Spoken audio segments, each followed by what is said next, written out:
Hello, welcome to Dividend Destiny, the home of international income investing. Today we're going to discuss the PE ratio, the price-earnings ratio, often known as the earnings multiple. This ratio is expressed as the company share price, available on a consistent basis almost anywhere, divided by the earnings per share.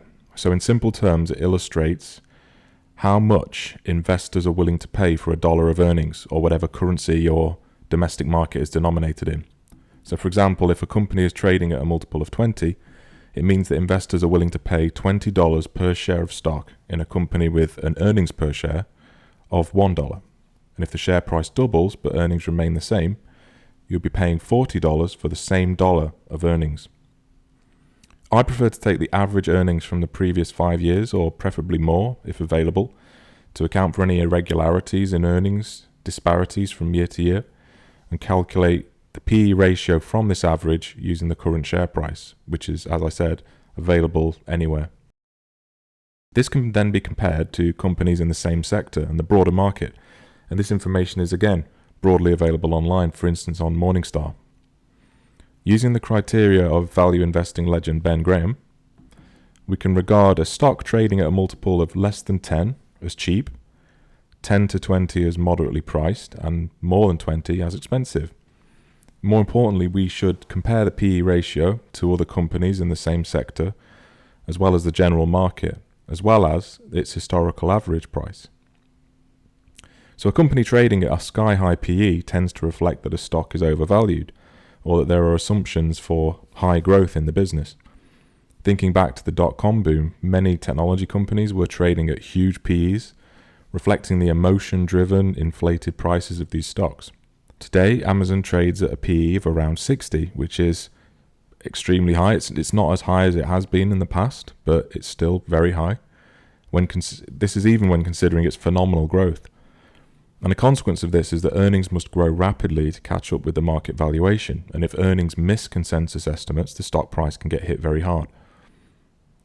By calculating the PE using earnings from the previous year, we can work out the trailing PE. By contrast, we can calculate a forward PE using expected earnings for the following year. Personally, I don't like making assumptions about expected earnings too much, as these can be way off the mark, and instead prefer to use earnings from prior years. And this information can be found on the company website, for example in the financial section of the brokerage platform, but it is best to go to annual reports, quarterly statements, and actually get the data from the company itself.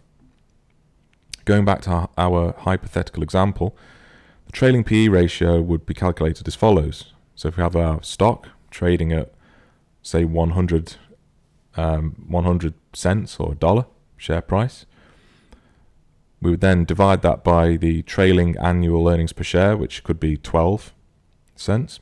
That gives us the ratio of 8.3, 100 divided by 12. 8.3 times would be the PE ratio. By using a combination of the 5-year average and trailing PE, we can begin to build up a picture of the market valuation of the stock in question. A lesser used metric that can be derived from the PE ratio is called the earnings yield. This is the inverse of the PE ratio. It can be calculated for our existing example as follows. We'd get the 12 cents trailing earnings per share, divide it by the 100 cents, $1 share price, which is 0.12, times 100 gives us 12%. And this yield can be compared to prevailing interest rates, which are at historic lows, to suggest the return of the investment. In our case, this stock will provide us with 12 cents of earnings per dollar invested in the stock, which is considerably higher than the return provided by many conventional investments.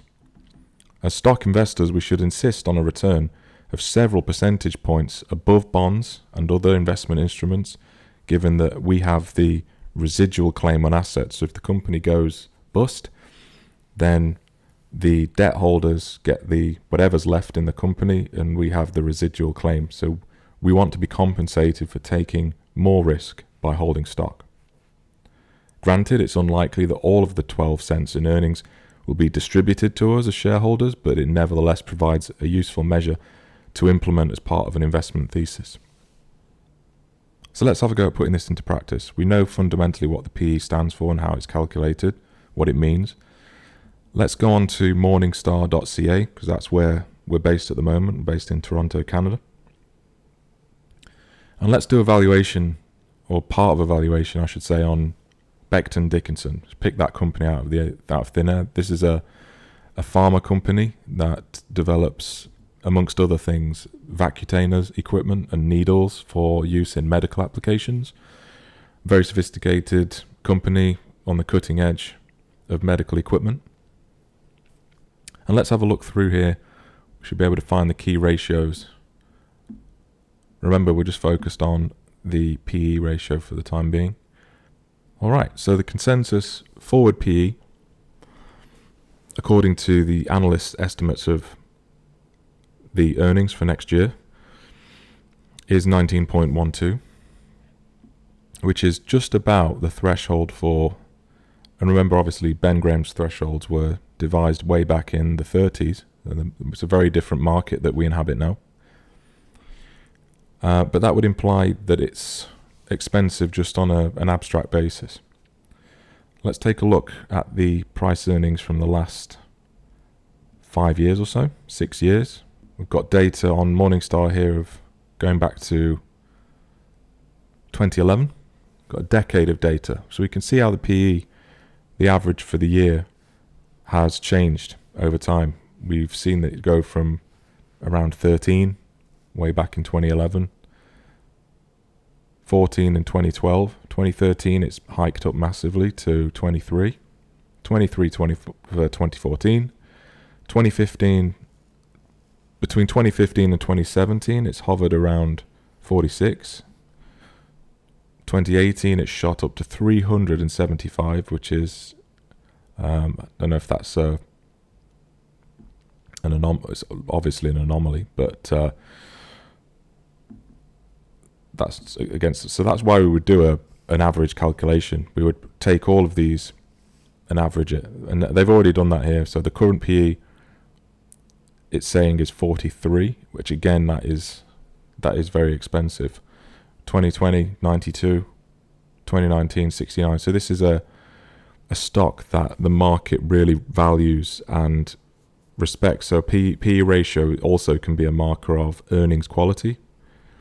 So that if you saw a retraction in the price due to a market correction, then you would be confident that the stock would rebound because of that the earnings have high quality, and people will come back in there and buy the stock and pick it back up when they buy the dip.